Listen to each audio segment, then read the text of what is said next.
Today we have Alana Kish of Downing Frye Realty.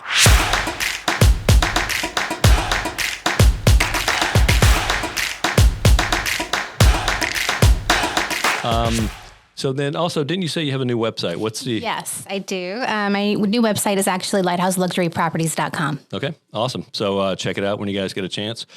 So now you're focused in...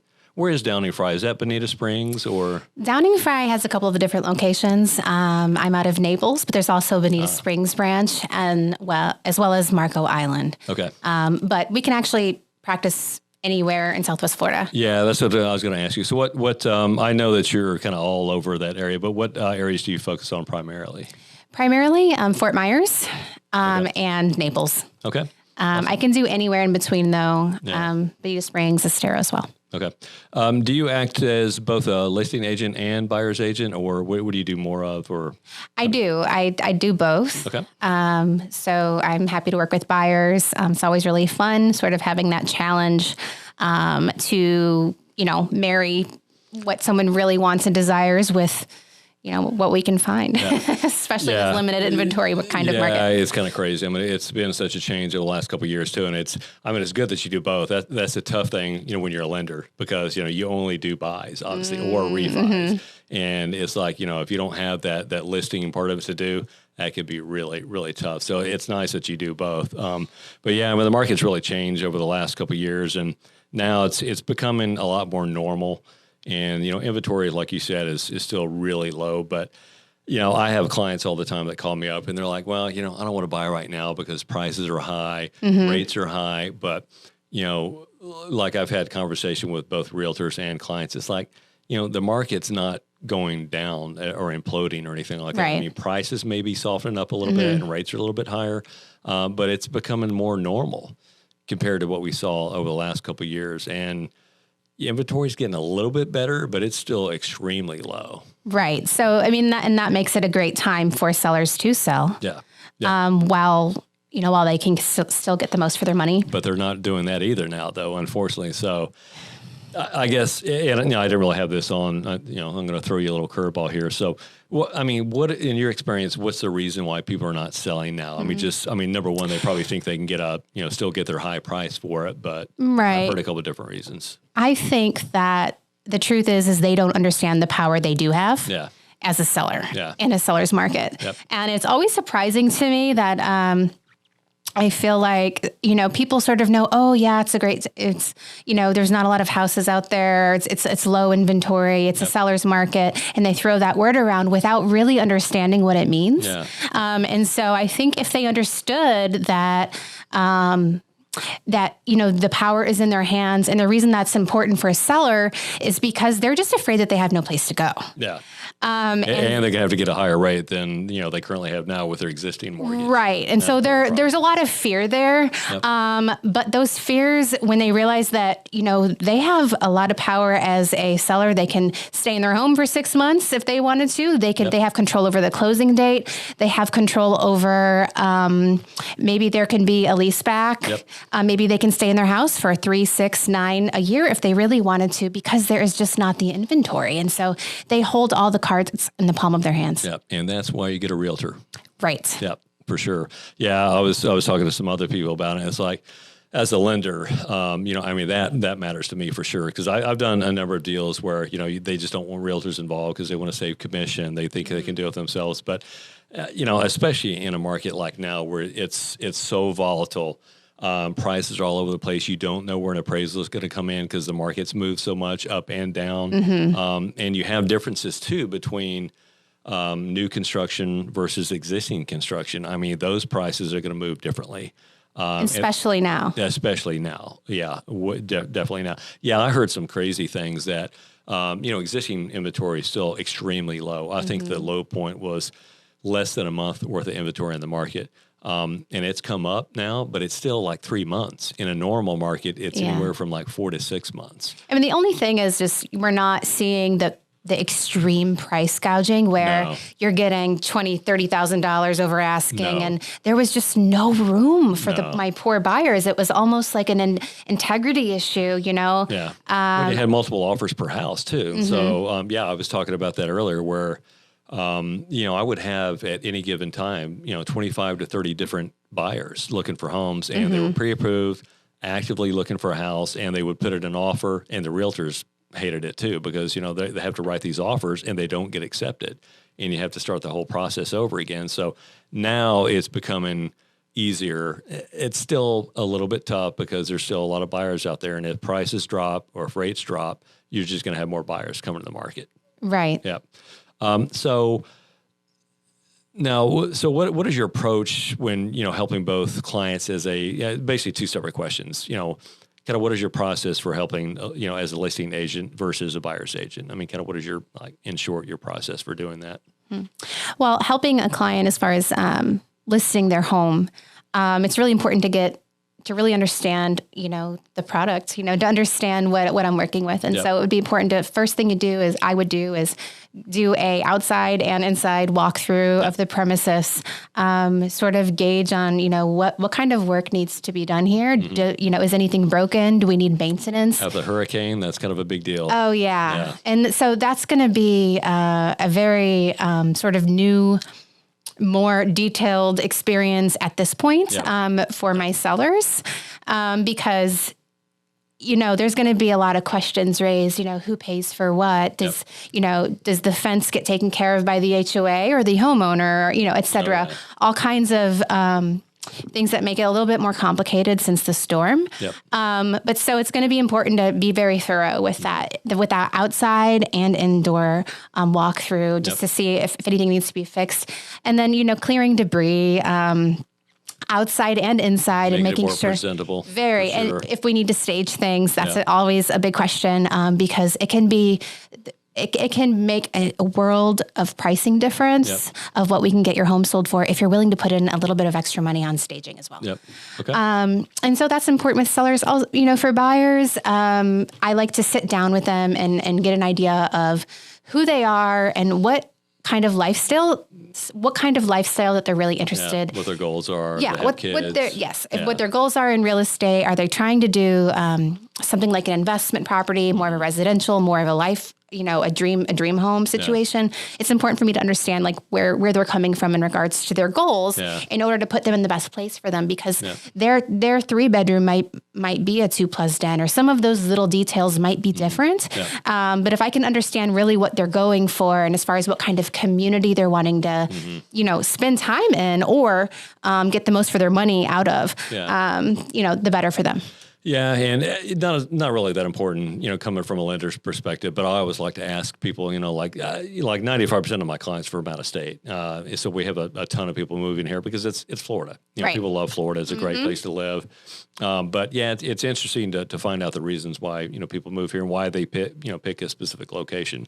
So kind of moving on to, like when buying a house, when you have a client that's looking to buy a house, what are some of the things you tell them they should or should not do when buying a house? Because on the lending side, there are so many things. You tell them, do not buy a new car. Right. Do not buy $20,000 worth of furniture on credit before you close your loan. So stuff like that. But what are some things you talk to them about? That's kind of one of the only points when I sort of do your job for a second. And I just tell them, do not buy anything. Do not invest, don't put your money anywhere. Don't purchase a car. It's amazing how people just don't understand what kind of impact that would make on their loan and their ability to purchase. Yeah. I mean, basically, it's awesome that you do it before, they even get to me, because, we believe it or not, we have clients who will literally, once we get the loan and before we even close, they'll go out and buy a new car. They'll buy furniture for this new house that they think they're going to get, but they no longer qualify. So, and it's, basically what I say is, you have to be pretty blunt about it. You have to say, any money that you spend, any financial decision that you make, please check with me first, because even if you think it's going to help your credit, it may not. Because even, paying a credit card from, if you have a $10,000 balance and you pay it down to $2,000, that could actually hurt you for whatever reason. Because we don't know, the specific credit models that the agencies use, so you just don't know what kind of impact that's going to have. Right. Yeah. So I definitely try and make sure I do a little plug on don't spend your money unwisely. Don't do anything. Just don't. Just don't do anything.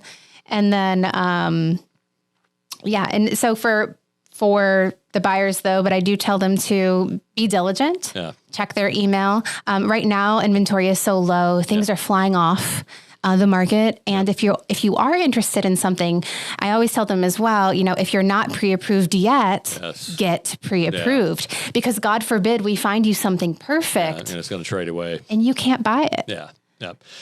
And the last podcast I did, we talked quite a bit about that and how important it is to be pre-approved. But because it's not just to know, how much house you can afford. It's to know what programs are out there that could possibly benefit you. And so, we do a lot of work on the lending side too, like you do, to find out kind of what they're looking for, the reason for the move, what's important to them. On the lending side, we have to find not only what you can afford, but were you in the military? Were you a nurse or something like that, to where we can use, waive some fees for you, put you in a different program. So there's so many things that we have to look at that's specific to that buyer. Right.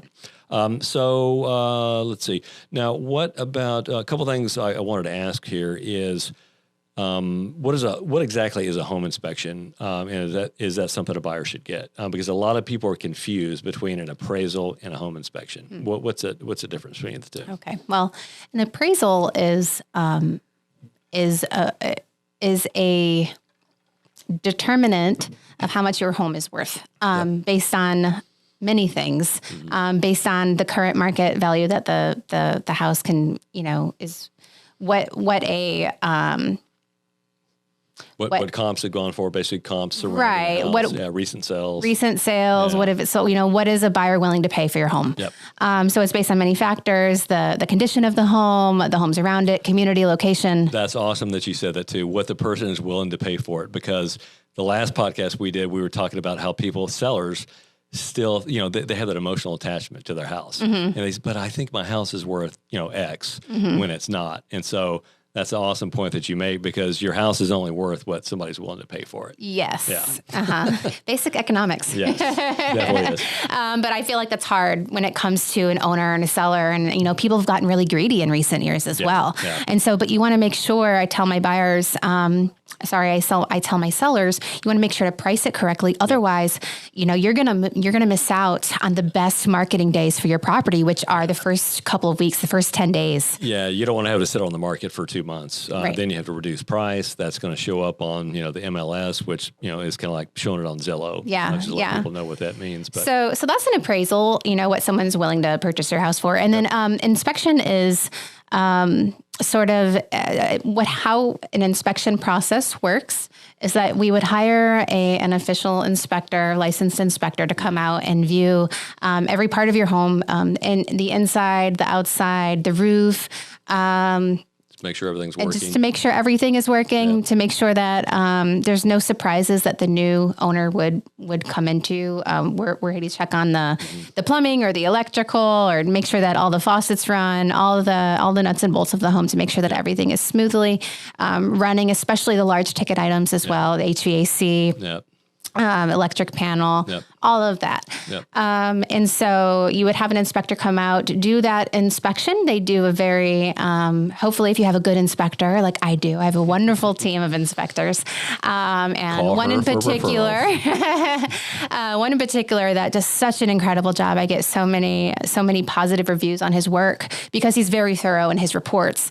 And what that does for you as a home buyer is it just puts you in the know of, hey, I might have to fix these outlets, or maybe it's going to cost me to fix something. Right. Yeah. And maybe I want to replace these outlets, or maybe I want to replace these light fixtures that don't work, or these, whatever. Yeah. And, as a buyer, that could be, kind of a point of negotiation. If he finds something's a little bit off of the house, then it may not kill the deal, but it could put you in a position where you say, I don't want to pay $450. Maybe I should pay $425. Negotiating power. A little bit of negotiation. It does. And that always helps. Every penny you can save is pretty helpful. And I have found typically that the seller is willing to work with you. I mean, they don't really Especially want... now.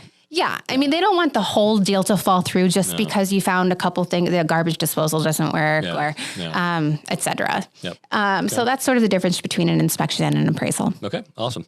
Let's see. So as a listing agent, what are some of the things you do to prepare a home to be sold? So we kind of talked about that, I guess, staging a home would be one thing. So one thing that I heard is, and I mean, it makes sense.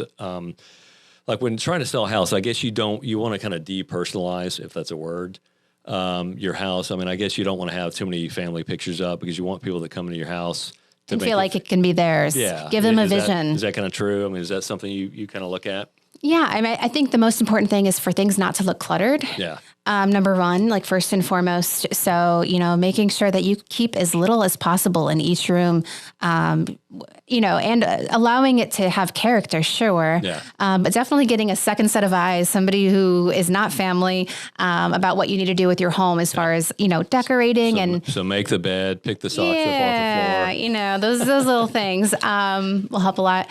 And so yeah, I think it's important to, realize that when you have an extra set of eyes coming in, they want to feel happy. Yeah. The thing that I tell my buyers when they walk into a home is I just tell them, wherever you feel the happiest, like you got to walk in and just, you got to feel like this could be yours. Yeah, like it's yours. Yeah. And so if you have tons of pictures of other people's kids, or if it doesn't feel inviting and warm, people are going to steer clear of that just based on a feeling alone, not even on what the rooms look like or how it might meet their needs. Yeah, that kind of happened to me when I first moved here. We were out looking at houses and I went to an open house and I couldn't believe it where, we're walking around and I opened the door and some teenagers in there, like playing video games. And I was like, really? Yeah. They didn't even leave the house for the open house. It was really bizarre. So kind of like you said, though, I mean, I could not envision that being my house. So there's no way I was going to buy something like that. So, right. Yeah, it was kind of awkward. But so, we talked about this on the buying side. So yeah, looking at, somebody that's going to sell a house. Now, are there some things that you tell clients not to do or they should do when looking to sell a house? A little bit different because, with buyers, I guess you have to kind of think about what impact that's going to have on their credit. But from a seller's perspective, are there things they should or should not do?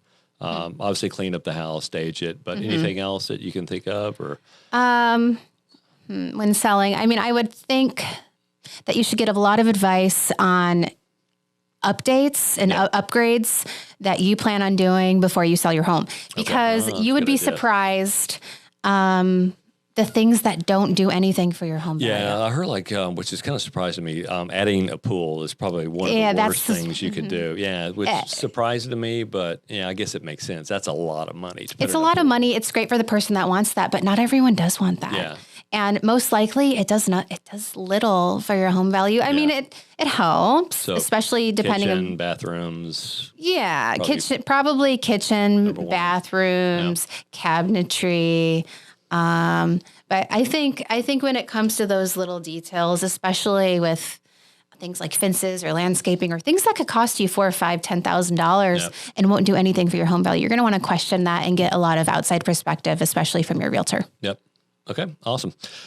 So how do you determine what price to sell a house at? I mean, I guess you could look at comps, but if there are no recent comps and, especially in this kind of market, I mean, this market's been crazy because, going back in 2020, we had the start of COVID, people pretty much stopped buying, prices, maybe, went down a little bit, but then they just skyrocketed back up. And then you had, almost no inventory. And then now we're starting to have, rates go up, prices have gone way up. So you're starting to have a few more listings come on the market. So it's kind of hard to gauge, where things are and what people are willing to pay. And, people's perceptions are different too. Right. Because like on my previous podcast, I was talking about the fact that, if you watch the media right now, you think the market's about to plummet, that we're going into another, housing crash like we had in 2008. And that's not the case. So I guess, my question is, how do you kind of get people past those perceptions as to what they think the market's doing as opposed to what it's really doing? I mean, what kind of conversation do you have with those people? And I know that's kind of different than what I had on the list. Yeah, no, I think a couple of different things. Perspective. I think that, the housing bubble in 2008. Yeah. That was based on banks giving out loans to people who didn't qualify. Free money. Free money to everyone. Free for all. Yeah.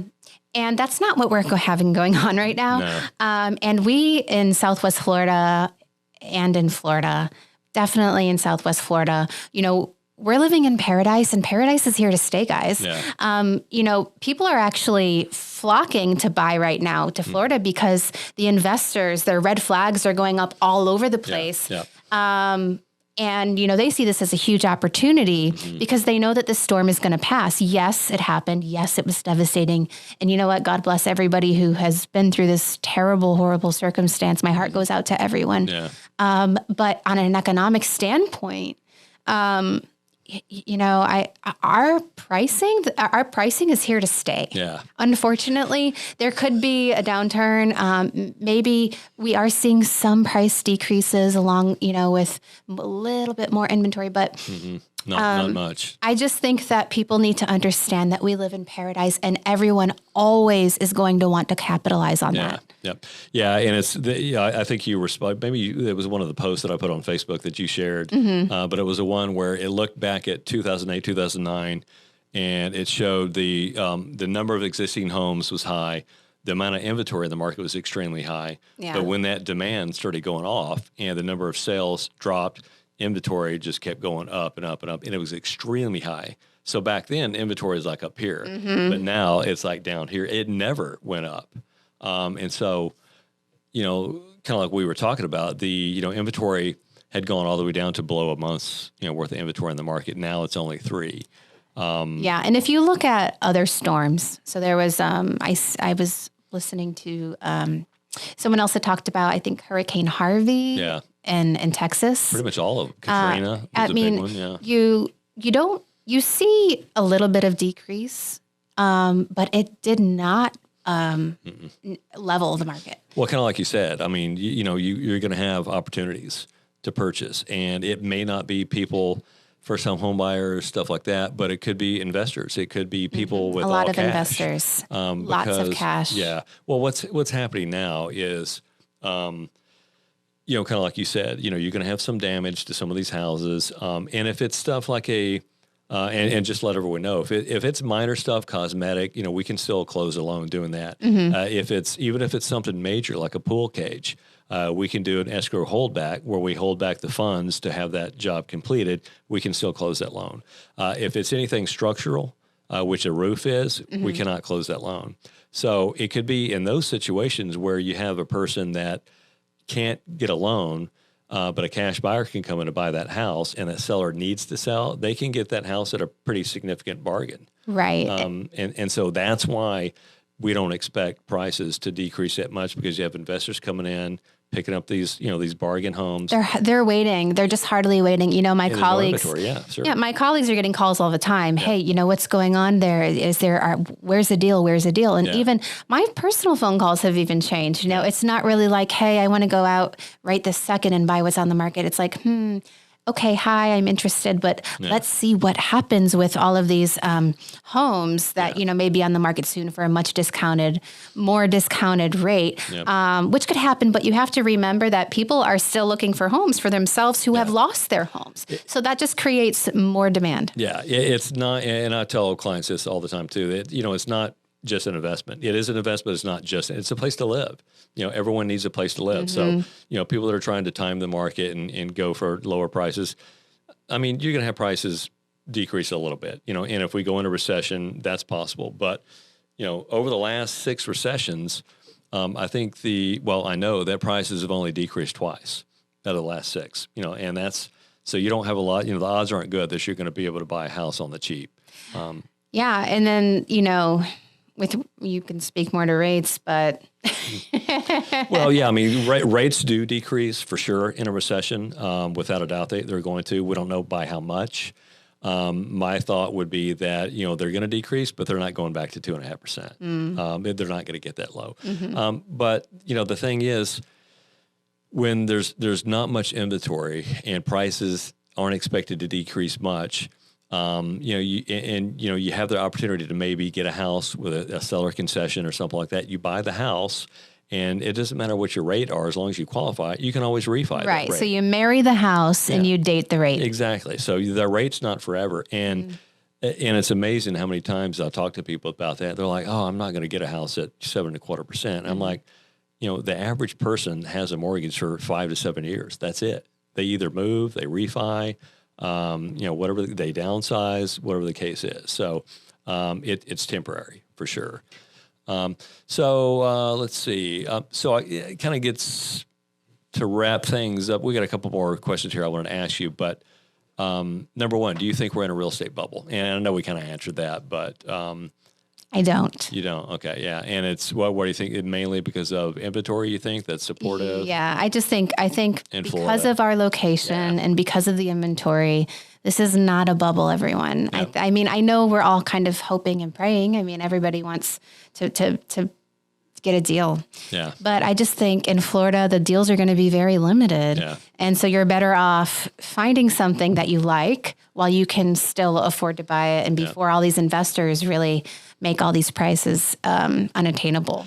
Yeah, and I kind of mentioned this on one of our calls, I think it was, but it's amazing how we started at 2.5 or 3% in rates, we went up to 4.5 to 5%, and people, they were shocked, because they doubled in such a short time period, and people, I'm not buying now, there's no way I'm buying now, but then they went up to 5 and 5.5 and 6, and I asked clients, I said, how many times along the range of rates from 2.5 to where we are now did you say, they can't go any higher? They can't.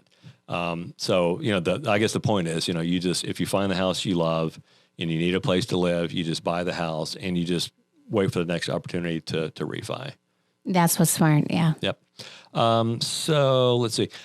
We kind of touched on that. I was going to ask, how does it compare to 2008, 2009? But, we kind of touched on that, that, there's just too much credit out there. Anyone that wanted a house could basically buy one. So we're definitely not in that market right now. Yeah. Lots of regulations have been put in place since then to alleviate that. Yeah. Especially on the lending side. I mean, that's really, really changed. So as far as what I'm seeing right now, I mean, everyone that, every client that I have that's looking to buy a house really qualifies for it. The standards are much, much tighter now. So we just don't see the excessive amount of credit that we had, back in those days.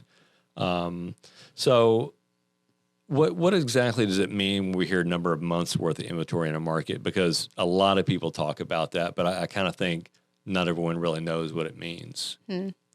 Yeah. I mean, I think it means how, I think they judge it based on what are the typical demands in a typical housing cycle. Yep. And so they say, okay, well, for typical demand, we have enough for, we have 1 month, 2 months. Yeah. Yeah. Yep. We have enough for 1 month from now, 2 months, 6 months. I think it's anything on less than 6 months, then we have but there's a term for it. Yeah, just excessive. Sellers. Yeah, like excessive demand. You have so many buyers out there. They're just buying up all the inventory. So, yeah, and it's, you see a lot of numbers thrown around. We don't really know what the true number is. But I've heard that the normal market is 6 months, but I heard it's more like 4. It doesn't matter what it is, whether it's 4 or 6. We're only at 3 right now. So there's just no inventory out there right now. It's still extremely so minimal. tight. It really is. And so you're having to convince your buyers to sort of think outside of the box, maybe look into a location where they wouldn't have considered, or maybe they're not going to get their pool home. Yeah. Maybe they need to settle for a first floor if they want a second floor. Probably a better chance of getting it now than, 6 months or a year ago, but it's still tough. There's still not much out there. So, you have to be pretty selective and ready to go. Getting pre-approved is key. And working with a realtor that knows that specific market, knows your wants and needs is huge. Okay. So, would you consider now a good time to buy, given what we're seeing right now in the market? And a lot of people are saying that, we're going to head into a recession. They're afraid to buy. They don't know what's going to happen.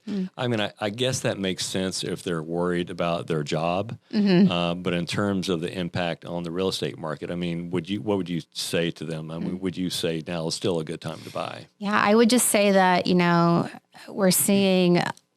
we're seeing a ton of rise. I mean, we've seen it this whole past year. It has just been such a sharp rise in pricing. Granted, it's coming down a little bit. It's starting to plateau. For sure. However, I just do not see in our current market of paradise and our land of luxury, our land of investors, of seasonal low taxes, and seasonal citizens. Yeah. I don't see it tanking. No. It's not, and if it does in any way, shape, or form, it is not going to be like the rest of the country. And it's still cheap compared to California, Chicago, Illinois, Connecticut, New York, all these states. Yeah, and we're getting a lot of influx, obviously, from California, Illinois, Wisconsin, Chicago, Pittsburgh, Pennsylvania. So New York, we're getting so much influx from other states. Yep. I also don't think that's just going to automatically stop because we had a hurricane or not. So I think it's a good time to buy. Yes, I think it's a great time to buy before it gets extremely unaffordable, especially for your families, especially for your husband and wife and 2 kids who just wants a three bedroom, 2 bath. Yep. Investors, you guys are going to be okay. You guys have more of unlimited funds to do what you will. And that's great. This is a good time for you too. But I think, if you want to try to find your dream home, if you want to try to have something to call your own, you should do it. You should do it before it's too difficult. Yeah. Yep. Yeah. Because, I talk to clients all the time about, the market kind of expectations and whether or not now is a good time to buy. And, I get all kinds of reasons for buying or for not buying. But most people just, I think more than the level of prices and the level of rates. I mean, that has a big factor on whether or not people buy. Yeah. But I think it's just the uncertainty. People don't like uncertainty. And, I talked about this before where, when you have rates start at 2.5% and they go up to 5% in such a short time period, people are just shocked. Yeah. And they don't understand why and where is it going to go. And, people aren't going to buy when they're uncertain. But I think now, kind of like you said, things are beginning to stabilize a little bit. And I think maybe a bit of reality has kind of, seeped in to where people think, well, maybe, rates are probably going to go down, but, they're not going to go down that much. They're not going back down to 2.5%. So what am I waiting for? And if prices do decrease, how much are they going to decrease? And if they keep going up, how much am I going to lose by waiting?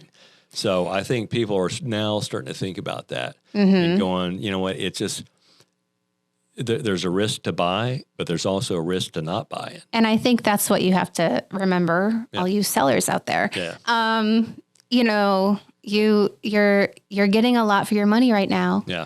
I mean, they're still at high levels. It's still a great time to sell and buy. It's a great time to sell, and I think it's a great time to buy. And I think there are a lot of sellers that are going to be upset that they didn't try to buy something else. Yep. While they still were in a good position to do so. Because now, we can get seller concessions. We can do, there's all kinds of things that we can do. I mean, rates are high compared to where they've been, but not historically. Historically, since the 70s, the average rate was right around, 8 to 8.5%. And we're below that now.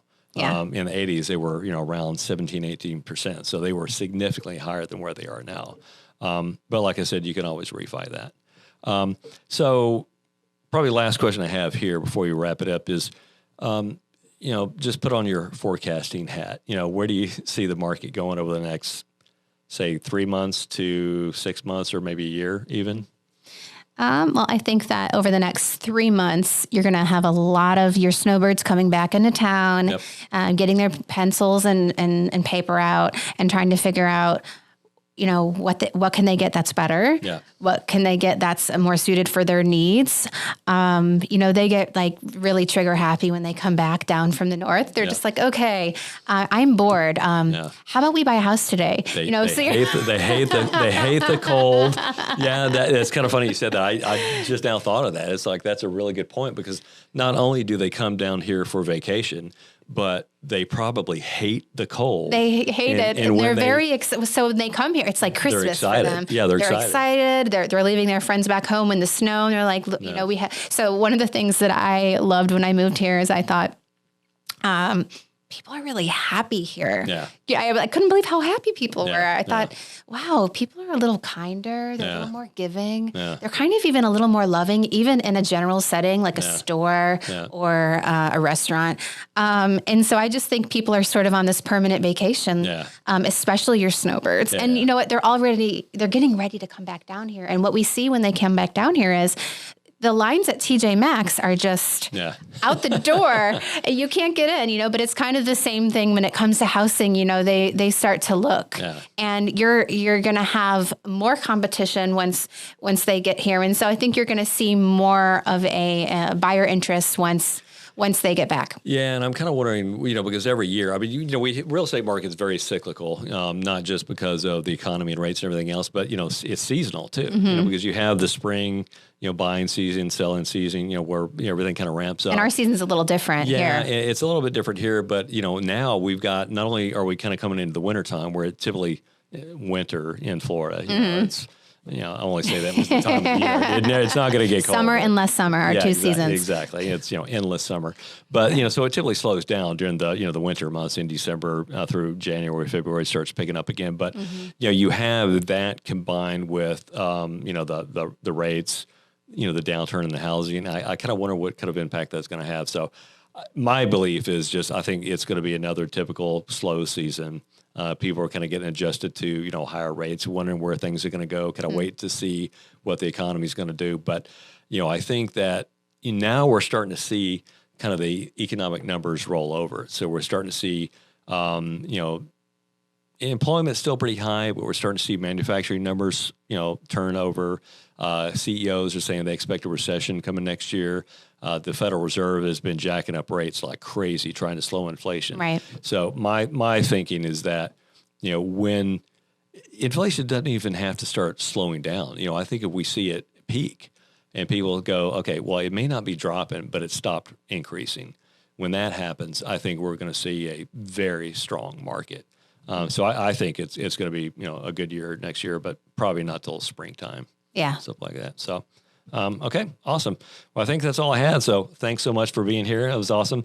Alana Kish with, I get the name wrong, Downing Frye. Yes, Realty. Downing Frye, Okay. and also with Lighthouse Luxury Properties. Okay, awesome. And that's your web address? Yeah, okay. So if you go to lighthouseluxuryproperties.com, you can search for houses on there. There's basically it connects you straight to the MLS, so you're getting a lot more proficient information even than Zillow. Yep. So searching on my website. So check it out, lighthouseluxuryproperties.com. Okay, awesome. Thanks so much for being here. Thanks so much for having me. You're welcome. That is a wrap.